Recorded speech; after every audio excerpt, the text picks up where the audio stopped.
Saya awali dari definisi. Kata takhrij itu adalah bentuk masdar ya, dari sulasi mazid, kharraja yukharriju takhrij. Nah, kemudian orangnya yang melakukan takhrij itu disebut mukharrij. Apa yang ditakhrij? Ya hadisnya. Istilah takhrij pada permulaan, pada abad-abad sekitar abad ketiga, abad kedua, abad ketiga, digunakan untuk melacak sumber, ya, melacak sumber informasinya dari siapa. Tetapi ketika ilmu hadis sudah terformulasi dengan baik, maka kata takhrij itu digunakan untuk istilah penelitian dalam hadis. Penelitian dalam hadis maksudnya untuk melacak buku atau kitab sumber yang telah dikodifikasi oleh para mukharrij hadis. Buku-buku atau kitab-kitab tersebut berisi tentang hadis yang lengkap dengan riwayatnya. Nah, kita pertemuan lalu sudah membahas tentang kitab hadis. Ada kitab primer, ada kitab sekunder. Itu adalah kitab-kitab hadis. Nah, takhrij itu adalah melacak posisi hadis ada di kitab yang mana. Gitu ya, saya ulangi. Jadi takhrij itu melacak atau menelusuri posisi hadis itu dalam kitab primer mana. Atau ya kalau tidak ada di kitab primernya ya di kitab sekunder, tidak apa-apa. Tetapi untuk penelitian hadis murni itu yang dirujuk adalah kitab primernya, bukan lagi kitab sekundernya. Informasi dari kitab sekunder itu sifatnya tambahan, dari Bulughul Maram, dari Riyadhus Shalihin, dari Arba'in Nawawiyah, itu sifatnya tambahan. Tetapi yang utama pelacakan itu untuk mengetahui hadis ini di dalam Sahih Bukhari atau Sahih Muslim atau dalam Sunan Abi Dawud, apa Sunan An-Nasai, apa Sunan Ibnu Majah atau Sunan Ad-Darimi, atau dalam Musnad Imam Ahmad, atau dalam Muwatta Imam Malik, atau dalam Sunan Al-Baihaqi, Mu'jam atau Broni, atau Musannaf Ibnu Abi Syaibah, atau di kitab-kitab induk atau kitab-kitab hadis primer yang lain. Nah, makanya diperlukan metode. Nah, tadi ada pertanyaan sebagai pelajar, apa yang harus kita lakukan untuk melatih itu? Secara sederhana pertanyaan itu sebenarnya bisa kita simpulkan bahwa bagaimana kita mengetahui posisi suatu hadis ketika kita menerima atau mendengar informasi tentang hadis. Contohnya ridallah fi ridal walidain. Apa benar itu kalau pemakalah tadi menyebut ada di dalam Sunan At-Tirmidzi, apa betul ada di Sunan At-Tirmidzi? Jangan-jangan itu hoax. Nah, untuk membuktikan apakah itu hoax atau bukan, perlu takhrij. Nanti dikaitkan dengan pertanyaan berikutnya tadi dari Pak siapa tadi. Metode mana yang relevan? Ya, untuk melakukan takhrij, metode mana yang relevan dengan kita saat ini?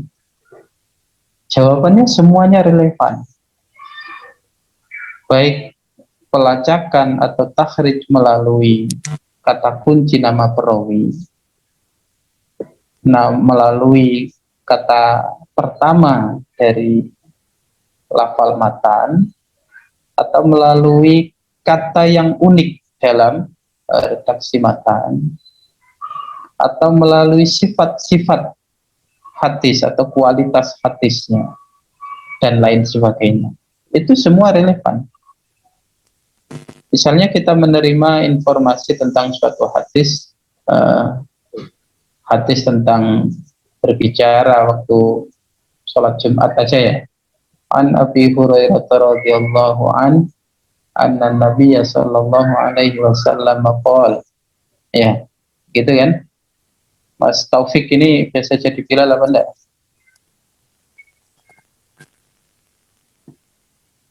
Buatan Ustaz. Bukan. Hafal tapi ya. Nah, coba dibaca Mas Taufik yang biasa diucapkan oleh Bilal ketika menyiapkan khutib naik ke mimbar. Ya an Abi Hurairah radhiyallahu an annahu qala Rasulullah sallallahu alaihi wasallam idza qulta li sahibika yawmal jum'ati ansit wal imamu yakhutubu faqad lahu ansitu wasma'u wa ati'u rahimakumullah. Cukup. Nah, bagaimana kita melacak hadis itu? Itu pertanyaan pertama. Kemudian yang kedua, bagaimana kita mengetahui kualitas hadis itu? Jawabannya ada pada takhrij. Bagaimana kita melacaknya? Melalui metode takhrij. Bagaimana kita mengetahui kualitas hadis itu? Juga satu paket dengan takhrij itu. Terus secara aplikatif. Nah, ini yang penting dalam pembahasan takhrij itu, yang paling penting di situ. Ketika penelusuran melalui nama perawi, contohnya bagaimana, praktiknya bagaimana, kan metode, metode. Nah, di dalam hadis itu sudah jelas ruwiya an Abi Hurairah radhiyallahu an, ya. Ada kata kunci yang sudah kita pegang di situ, yaitu nama Abu Hurairah. Jadi keliru kalau pemakalah tadi menyebut kata kunci nama perawi itu misalnya Al-Bukhari. Bukan. Al-Bukhari itu mukharrijnya, bukan perawi yang dimaksud dalam metode takhrij ini.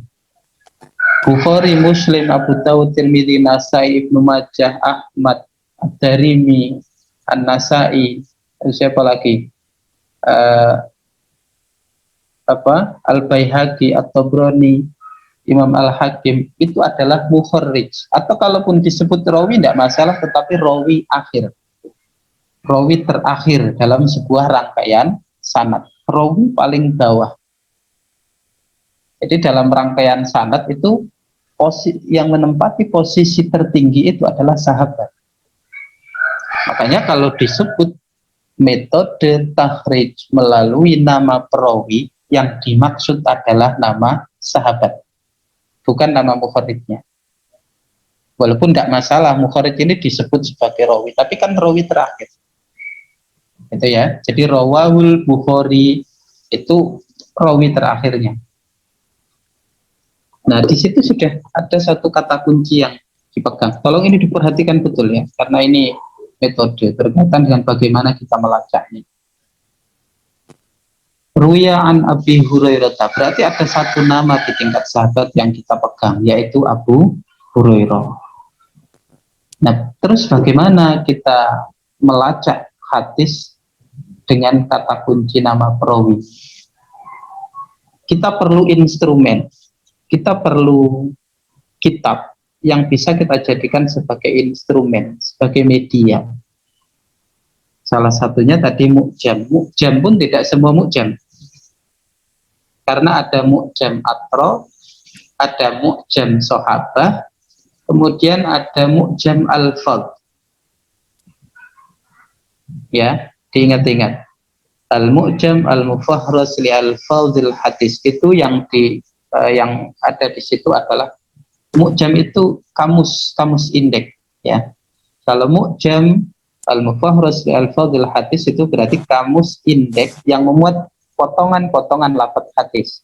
Ini adalah kitab instrumen untuk melakukan takhrij dengan metode yang ketiga tadi, melalui potongan kata dalam matan. Tapi kalau ingin melacak hadis melalui kata kunci nama perawi di tingkat sahabat terutama, ini pakai mu'jam sahabah. Ya, pakai mu'jam sahabat. Atau selain kitab mu'jam bisa pakai kitab musnad. Misalnya Musnad Ahmad. Di pertemuan lalu sudah saya jelaskan bahwa kitab Musnad Ahmad itu topologi pembagian babnya atau topologi strukturnya itu ditulis, dikelompokkan, hadisnya dikelompokkan berdasarkan nama sahabat yang meriwayatkan. Misalnya ada kelompok al-asyrah al-mubasysyirina bil jannah. Berarti di situ ada nama-nama sahabat 10 yang dijamin masuk surga, yang diberi kabar gembira oleh Rasulullah dengan masuk surga. Hadis yang ada di dalamnya ya hadis yang diriwayatkan oleh 10 sahabat itu. Kemudian kalau Abu Hurairah itu masuk dalam kelompok al-muksirin minas sahabah. Kelompok sahabat-sahabat yang banyak meriwayatkan hadis. Di situ ada salah satu namanya ada Ibnu Umar, kemudian ada Abu Hurairah, ada Ibu Aisyah dan seterusnya. Nah sekarang karena kita tadi mau melacak hadis riwayat Abu Hurairah, cari kelompok hadis riwayat Abu Hurairah. Nah sudah kan? Ini sudah terbantu. Ini metode pertama. Setelah kita, kalau dalam suatu hadis sudah kita ketahui ada nama perawi pada tingkat sahabat, kita bisa melacaknya melalui nama sahabat. Nah sekarang kalau hadis itu hanya potongan tadi, misalnya ridallah fi ridal walidain, kita tidak tahu nama sahabat yang meriwayatkan siapa, kita juga tidak tahu rawahu terakhirnya, rawi terakhirnya itu siapa, bagaimana? Nah, di sini kita gunakan metode yang keberapa tadi? Yang kedua ya, melalui hafat awal matan. Ridallah fi ridal walidain berarti lafaz awalnya ridallah. Itu coba dilacak di dalam Mu'jam al-Fat. Al-Mu'jam al-Mufahrus li al-Fadil hadis. Setelah ketemu kata ridallah, nanti informasi yang di kitab Mu'jam itu akan ada penjelasan di sana. Bisa juga pakai Mu'jam Mufahrus itu, Mu'jam al-Fat tadi, bisa untuk melacak kata yang unik dari lafal matan. Karena misal innamal a'malu binniyat, misalnya hadis itu, kita mau melacak lafadznya. Kalau amal misalnya kebanyakan, kayaknya kata amal itu terlalu banyak. Kata yang agak jarang, niat aja. Wa innamal likulli imri'in ma nawa, faman kanat hijratuhu ila Allah wa rasulihi fa hijratuhu ila Allah wa rasulihi. Oh, coba kata hijrah yang sekiranya agak jarang. Ya. Kenapa kok dipilih yang agak jarang? Supaya melacak di mu'jamnya lebih mudah. Itu yang dimaksud dari kata yang unik dari lafal matan tadi. Kemudian kalau kita sudah menemukan di kitab Mu'jam itu ada informasinya. Nanti misalnya kita pakai mencari kata nawa. Di situ dari kata nawa itu muncul banyak hadis yang menggunakan kata nawa. Nawa itu soma atau nawaitu an apa, kemudian innamal a'malu binniyat wa innamal likulli imri'in ma nawa. Pokoknya semua hadis yang menggunakan kata nawa muncul di dalam kitab Mu'jam itu, sekaligus informasi kata yang menggunakan kalimat ini ada di dalam Bukhari kitab apa, bab apa, ya, ada di dalam Muslim kitab apa, bab apa, tinggal melacak itu ya. Nah, setelah sudah ada informasi, kita lacak kitab aslinya. Kemudian penelusuran menggunakan melalui sifat atau karakter hadis. Ini lebih ke kualitas biasanya. Misalnya kita mau menemukan suatu hadis yang di situ ada informasi hadisun dhaif. Berarti hadis itu dhaif. Tidak ada informasi sahabat yang meriwayatkan siapa, mukharijnya siapa. Nah, kata hadisun dhaif itu sudah jadi satu kata kunci untuk melacak. Hadisun hasan atau hadisun mursal sudah cukup jadi informasi untuk melacak. Kalau itu ada informasi mursal, maka lacak di kitab Al-Marwazi. Imam Abu Dawud punya satu kitab yang diberi judul Al-Marasil. Itu kumpulan dari kitab-kitab mursal, hadis-hadis mursal. Kemudian kalau di situ kita tahu bahwa dia hadis dhaif, kita lacak di dalam ad-du'afa dan seterusnya. Ya. Beberapa metode tadi sebenarnya untuk mempermudah, atau kalaupun kita melalui tema ya, melalui tema belum saya bahas.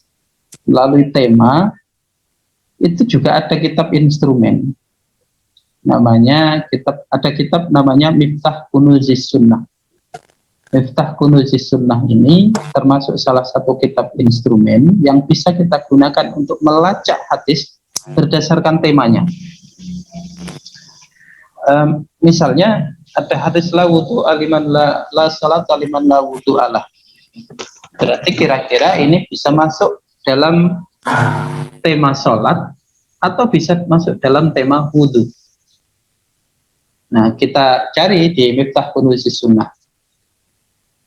Indeks tema sholat dan indeks tema wudu. Ada enggak potongan hadis itu? Kalau ada, nanti kita pilih, kita lihat informasi yang ada di dalamnya.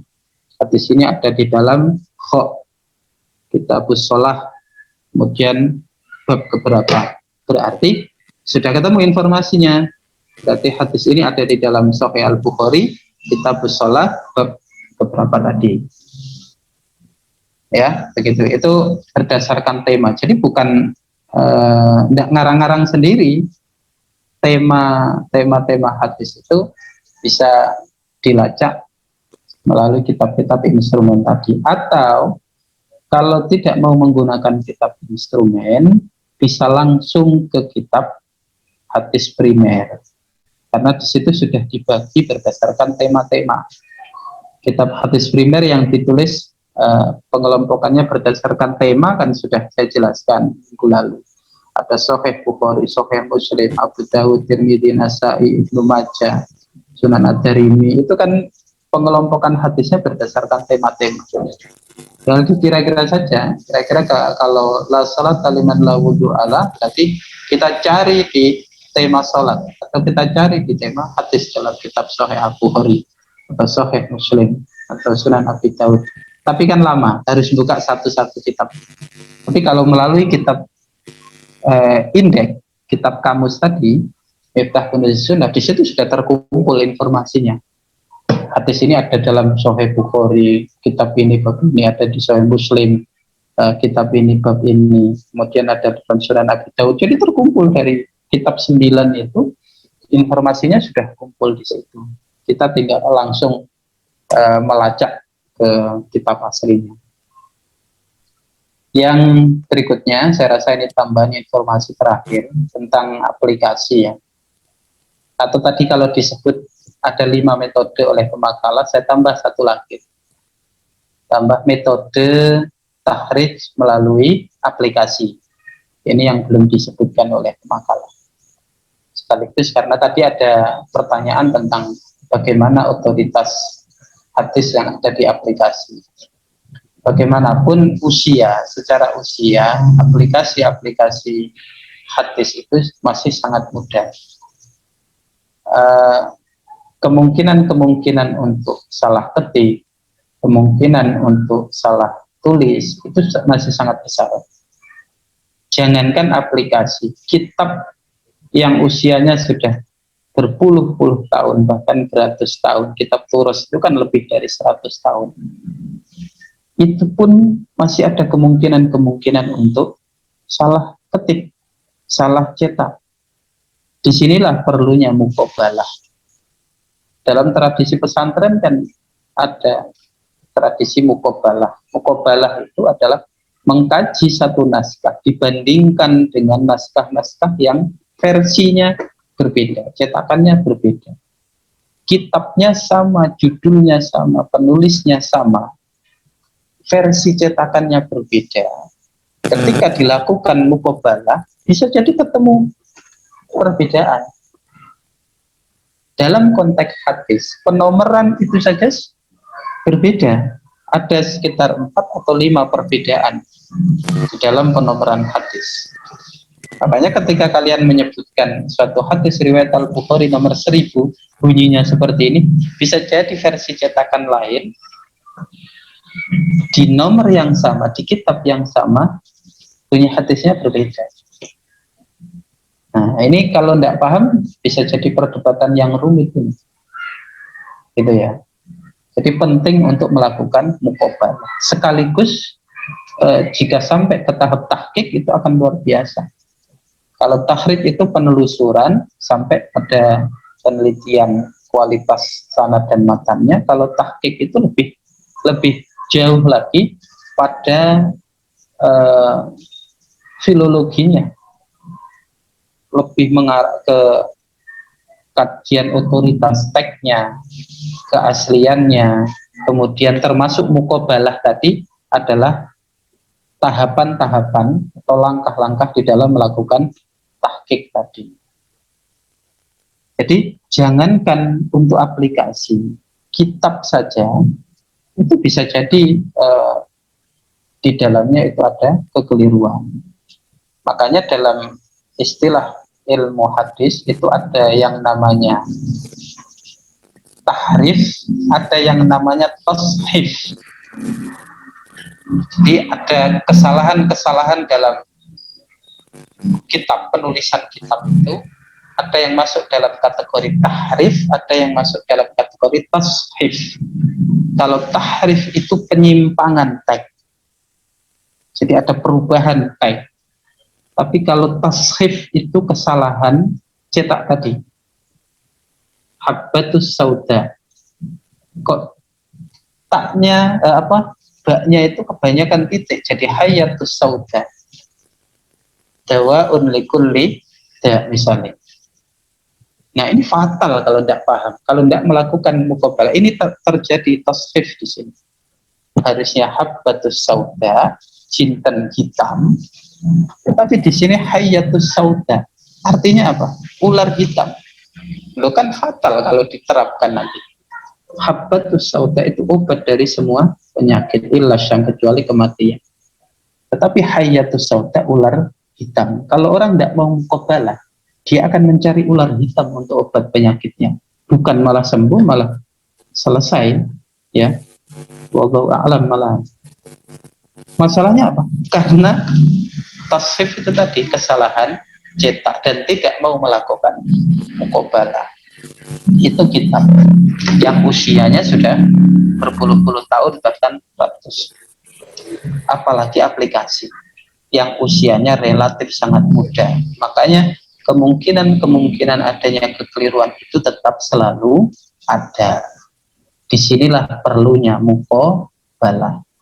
Bisa muqabalah antar aplikasi, bisa muqabalah antara aplikasi dengan kitab aslinya. Ketika kita membaca aplikasi kitab Sahih Al-Bukhari, menemukan suatu hadis di situ, maka perlu dilakukan muqabalah dengan aplikasi yang lain yang sama-sama membahas Sahih Al-Bukhari, membahas hadis yang sama. Teksnya sama enggak? Sanadnya sama enggak? Matannya sama enggak? Atau bisa muqabalah antara aplikasi dengan kitab aslinya. Buka kitab Sahih Al-Bukhari, kemudian bandingkan pada kitab dan bab yang sama, riwayat yang sama, coba teksnya sama atau berbeda. Itu ya, jadi tentang otoritas kitab juga ada kemungkinan terjadi tahrif maupun tashif, tetapi karena usia kitab itu relatif lebih senior, maka peluang-peluang kesalahan-kesalahan itu relatif lebih kecil, karena kan sudah melalui proses tashih ya, melalui tashih, taswib, tahqiq dan seterusnya, kan sudah prosesnya panjang, jadi relatif lebih kecil kemungkinan salahnya, walaupun tidak menafikan adanya kemungkinan itu. Untuk aplikasi ya tetap otoritatif, bisa kita jadikan rujukan, tetapi harus lakukan muqabalah dengan aplikasi yang lain, atau juga muqabalah antara aplikasi dengan kitab aslinya. Saya rasa cukup tambahan dari saya. Terima kasih. Dari saya, nanti kalau masih ada pertanyaan, monggo silakan disampaikan di grup. Mohon maaf. Assalamualaikum warahmatullahi wabarakatuh. Waalaikumsalam warahmatullahi wabarakatuh. Wabarakatuh.